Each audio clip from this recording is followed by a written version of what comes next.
So today I want to share my super simple method for making mashed potatoes in the Instant Pot.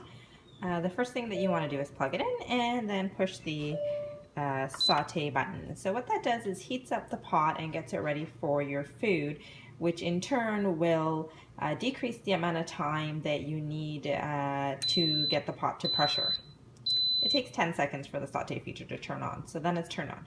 And then the next thing you want to do is add in your stock. So I use Campbell's vegetable broth, and I already poured that in before I turned on the video. So you want to put that in, and then you want to add a little bit of garlic to the bottom of the pot if you like garlic in your mashed potatoes. I do, so I put a little bit of crushed garlic into there as well. The next step is to add in your trivet with your potatoes, or a steamer basket if that's what you prefer. In my case, I'm just going to use the trivet because it's easy and it comes with the Instant Pot. And it has a little handy handle that I can use to pull it out. The next step is to put the lid on. So I'm hoping that in that time the broth has heated up a little bit, and actually I don't know if you can see it in the video, but there is steam rising, so it has heated up a little. We're going to put the lid on here and put it on to sealing. I'm going to turn off the saute function, and then I'm going to put it on pressure, manual, for 8 minutes. And I'm going to let that go.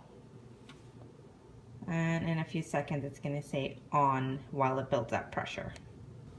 So it's been about maybe less than 2 minutes, and it still says on. However, after a little bit of steam came out of the top, you can see that the pin has come up. Now we're just basically waiting for the timer to start. And actually, as soon as I turned off the video, the timer started. So maybe it took 2 minutes and 10 seconds for the timer to come on. While the potatoes are cooking, your next super simple step is to gather all of your ingredients. In this case, I am going to be using 2 to 3 tablespoons of butter or margarine, whichever you prefer, salt and pepper to taste, as well as 2 spoons of cream cheese and half a cup of milk. So there you go, it has reached pressure, and now it has finished cooking, and now I'm going to do a quick release. So the way that I do a quick release is what I call a gentle quick release. For something like mashed potatoes, you don't really need to do a gentle quick release because there's nothing to spurt out, but I'll just show you what I do anyways.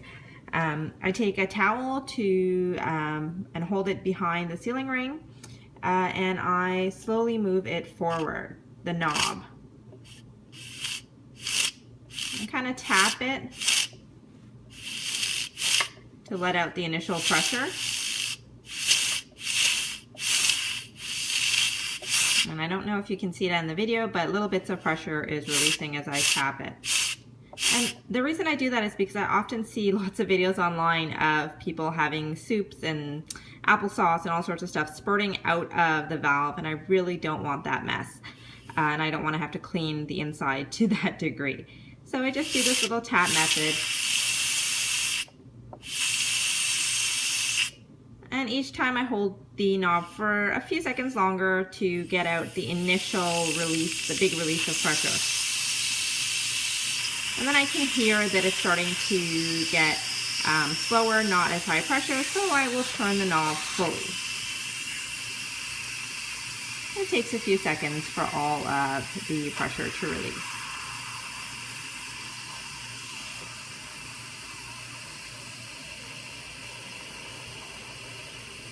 So if you can hear that, you can hear that the sound of the steam is getting less and less, and I can also see that the amount of steam coming out is getting less and less. So it's a fairly quick process to get rid of all the steam. It's usually a lot longer if you have a pot full of soup, of course. And there you go, you see the pin has fallen in and is just releasing the rest of the steam there. So the next thing I'm going to do is open it up.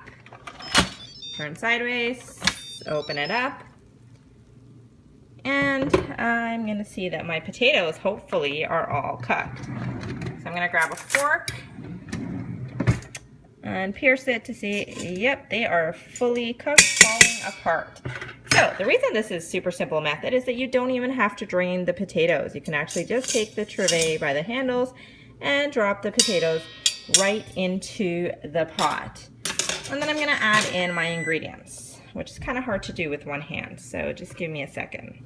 While adding in the other ingredients, I decided I also wanted some parsley, so I put in about a teaspoon of that as well. And then last thing is to put in the milk. I'll put in about half a cup. And I'm going to manually mash them with a potato masher. Now, the trick to not having gluey potatoes is to just not over mash them.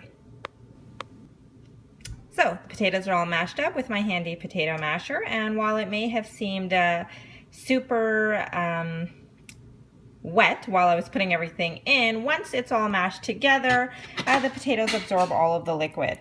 And these are actually beautifully fluffy potatoes, which taste fantastic. I hope you have just as much luck with this recipe as I did.